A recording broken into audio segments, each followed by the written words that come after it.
alam mo, let's talk about credit cards. Kasi ako, hindi ko alam kung tama yung thinking ko, Lagi akong pinapadala ng credit cards, pero until na wala ako, ginugupit ko siya. Talaga? Takot ako, kasi parang when you say credit card, ang nasa isip kagad ng mga tao, utang yan. Anong stand dyan sa credit card? When it comes Ikaw, to Mami Shara, what's your stand? Alam niyo, ultimo na pag-book ko ng flights, buti na lang ngayon, yung mga e-wallets, accredited may sa kanila. card. Tapos pwede na meron ng virtual card. Yeah. So nagagamit ko siya. Pero with credit cards, never pa talaga akong gumamit. So kayo, gumagamit ba kayo ng mga CC? Pinag-uusapan lang namin to ni Mommy MK kanina, dun sa dressing room. Ako, I haven't tried yet. Meron ako na-experience nung teenager ako, kinuha ko ng extension line ng mama ko. Ginawa ko, swipe ako ng swipe. Kasi first time ko Pero ang naman ang credit limit was 5,000. Now that we're earning our own money, ayokong itry. So, ang dami kong nababasa na kumuha ka for the credit score. Basta babayaran mo naman agad, walang interest yan.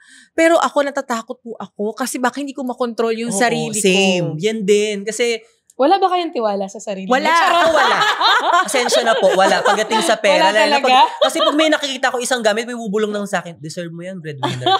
Baka bigla na lang akong gumanon bigla dun, diba? So nakakatakot. Tapos, lately lang, ayun, parang kasi yung mga friends ko, like, nagplano ko yung mag-out of the country, nagulat sila na parang, ay, book nyo na lang ako. Sabi, wala kang credit card? Sa trabaho mo, sabi ko, wala talaga kasi ewan ko yung sinabi nung kaibigan ko nung hanggang ngayon natatandaan ko pa rin na parang wag ka mag-credit card, mababaon ka sa utang. Parang ganun. So, hanggang ngayon, bit ko yon. Pero yun nga, yung na-mention mo yung mga credit scores, may mga benefits naman siya.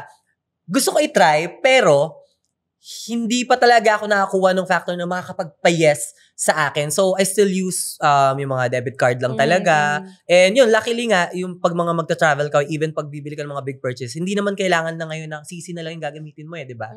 Online payment, maraming methods naman. So, ewan ko kung anong makakapagpawa sa akin para gumamit talaga ng credits. But again, that's another tip talaga. Yung investment na na-mention mo kanina, may nakapagsabi rin sa kanya kasi this year lang ako natuto pumasok sa investment. I actually, during the pandemic, I don't know kung naaalala nyo yung mga online games. Hindi ko alam kung pwede kong banggitin yung Axie, yung mga pwede kang yung mga inaalagaan sa ano. Nung pumasok ako doon, yun yung time na pabagsak na sila. Imagine, nag-invest ako ng 300K.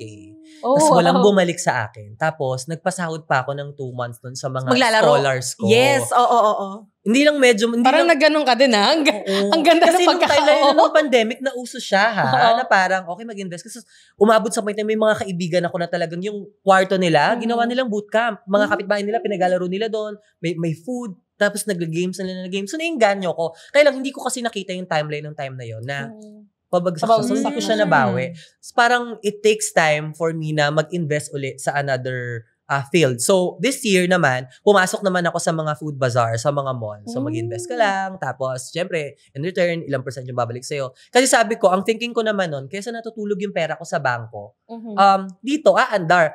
Pero, you have to make sure na yung papasukin nyo, syempre, legit. Kilala nyo yung mga tao, kumpleto sa documents. Kasi may ibang mga tao sa atin na naiinganyo sa mga salita pa lang, papakitaan ka ng mga ganyan ganito. Again, guys, yung scamming ngayon sobrang uso, hindi lang online. Minsan face-to-face na yung scam pa na. So, ako, I have to make sure na, again, kilala ko yung mga tao, legit, and matagal na sila sa industry. So, happy ako na parang last month lang ata, nabalik sa akin yung interest na nakuha ko, na ininvest ko doon. So, nag-invest ako ng doble. Sabi ko, mas okay pala dito kasi mas malaki nga yung tubo na napupuntahan ng pera mo. At again, yung savings mo, lumalago siya kaysa nandun lang siya sa bank. And about credit card, no? Since first time ko rin nga magka-credit card and recently lang ako kumuha.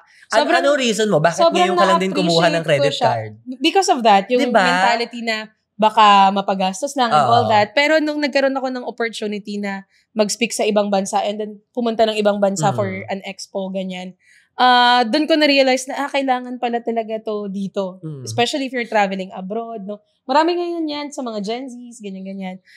And then nakita ko rin na nakakatulong siya for us adults, no? Sa mga purchases para mas mabilis lang.